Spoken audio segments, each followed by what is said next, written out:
وأشهد أن لا إله إلا الله وحده لا شريك له وأشهد أن محمدا عبده ورسوله يا أيها الذين آمنوا اتقوا الله حق تقاته ولا تموتن إلا وأنتم مسلمون يا أيها الناس اتقوا ربكم الذي خلقكم من نفس واحدة وخلق منها زوجها وبث منهما رجالا كثيرا ونساء واتقوا الله الذي تساءلون به والأرحام إن الله كان عليكم رقيبا يا أيها الذين آمنوا اتقوا الله وقولوا قولا سديدا يصلح لكم أعمالكم ويغفر لكم ذنوبكم ومن يطع الله ورسوله فقد فاز فوزا عظيما أما بعد فإن خير الحديث كتاب الله وخير الهدي هدي محمد صلى الله عليه وسلم وشر الأمور محدثاتها وكل محدثة بدعة وكل بدعة ضلالة وكل ضلالة في النار أعوذ بالله من الشيطان الرجيم بسم الله الرحمن الرحيم لقد كان لكم في رسول الله أسوة حسنة لمن كان يرجو الله واليوم الآخر وذكر اللہ کثیرا۔ معزز حاضرین جمعہ، دینی بھائیوں، اسلامی ماں اور بہنوں، اللہ تعالیٰ نے ہمیں جو دین دیا ہے، اس دین میں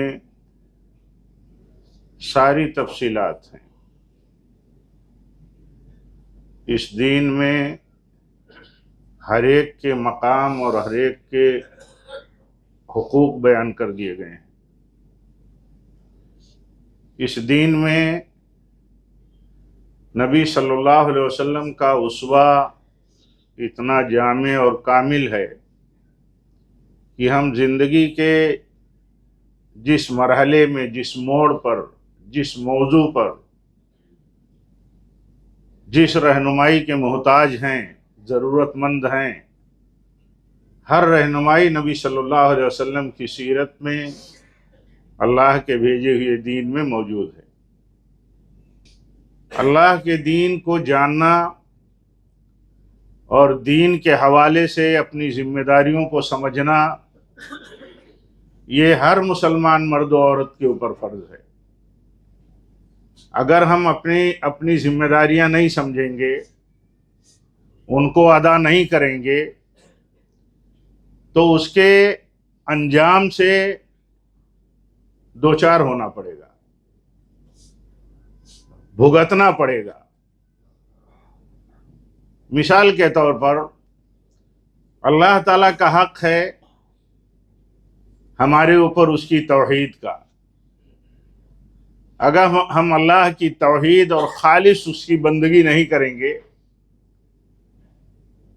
تو اللہ تعالیٰ کی توحید نہ کرنے کا جرم اتنا بڑا ہوگا کہ وہ انجام اور وہ رزلٹ جو ہوگا وہ برداشت نہیں کیا جا سکے گا۔ اتنی بدامنی ہوگی، اتنا فساد ہوگا دنیا میں، اور جب اللہ کے حقوق برباد ہوں گے تو دنیا میں دوسروں کے حقوق محفوظ نہیں رہیں گے۔ اس لیے ذمہ داری یہ بنتی ہے ہر مسلمان کی کہ وہ جانے کہ اس کے اوپر کس کا کیا حق ہے، اللہ کا کیا حق ہے، رسول کا کیا حق ہے، اور اسی طرح بڑوں کا کیا حق ہے، چھوٹوں کا کیا حق ہے، ماں باپ کا کیا حق ہے، اولاد کا کیا حق ہے، ایک شوہر کے اوپر کیا حق ہے، اس کی بیوی کا، اس کی ایک بیوی کے اوپر اس کے شوہر کا کیا حق ہے۔ یہ حقوق اگر ہم نہیں جانیں گے اور نہیں برتیں گے تو کبھی بھی حالات چین کے، سکون کے، اور کبھی بھی زندگی میں خوشگواری نہیں رہ سکتی۔ ہم دنیا کے فلسفے، دنیا کے تجزیے کرتے ہیں، ایسے حالات کیوں پیدا ہوئے، ایسے مسائل کیوں پیدا ہوئے۔ یہ سارے مسائل جن سے ہم دوچار ہیں، ان سارے مسائل کی بنیاد ہے اپنی ذمہ داریوں کا نہ سمجھنا اور ان کو نہ ادا کرنا۔ آپ بتائیے، اگر ہم سماج میں توحید جیسی سب سے بڑی ذمہ داری اور سب سے بڑا حق جو اللہ کا ہے، جو ہمارا رب ہے، ہمارا خالق ہے، ہمارا رازق ہے، ہمارا اصل مددگار ہے، اگر ہم اللہ کی توحید کو اچھی طرح نہیں سمجھیں گے، اس کی حفاظت نہیں کریں گے، اس کا حق ادا نہیں کریں گے، تو آپ بتائیے کہ ایک بندے کے تعلق سے رب العالمین کی کون سی ضمانت پھر ہوگی؟ ایسے ہی آج دیکھیے، ہم سماج میں اپنے جیتے ہیں، ہم اپنے جس سماج میں جیتے ہیں، آپ دیکھیے کیا ہم یہ سوچتے ہیں کہ ہم اگر اپنے ماں باپ کا حق ادا نہیں کریں گے تو دنیا بھی ہماری خطرے میں پڑے گی اور آخرت بھی؟ کہہ دیا جاتا ہے، سن لیا جاتا ہے، کیا اس سے آگے ہمارے دل میں یہ ایمان اور یہ سچائی بیٹھی ہوئی ہے کہ ماں باپ کی نافرمانی ہماری دنیا کی بربادی کی بنیاد ہو جاتی ہے؟ نہیں سوچتے ہیں، عام طور پر نہیں سوچتے ہیں۔ حوالے ہم پڑھتے رہتے ہیں، سنتے رہتے ہیں، دیکھتے رہتے ہیں۔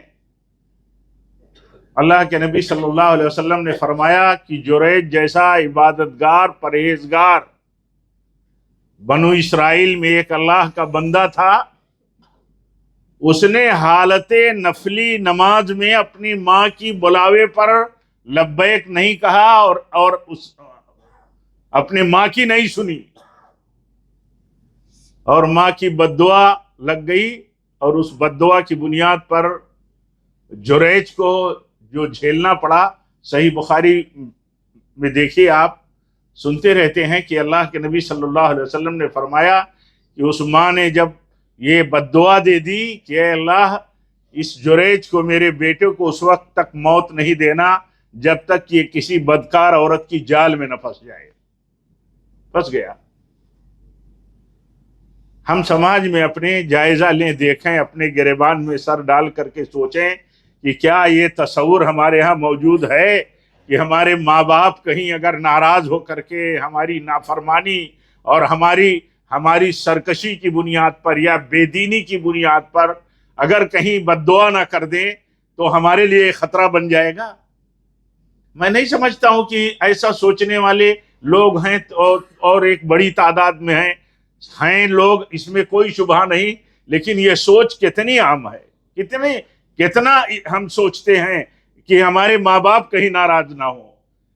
ویسے تو اللہ کے نبی صلی اللہ علیہ وسلم نے، ہمارے دین نے منع کیا ہے کہ اپنی اولاد پر بددعا مت کرو اپنی اولاد پر بددعا۔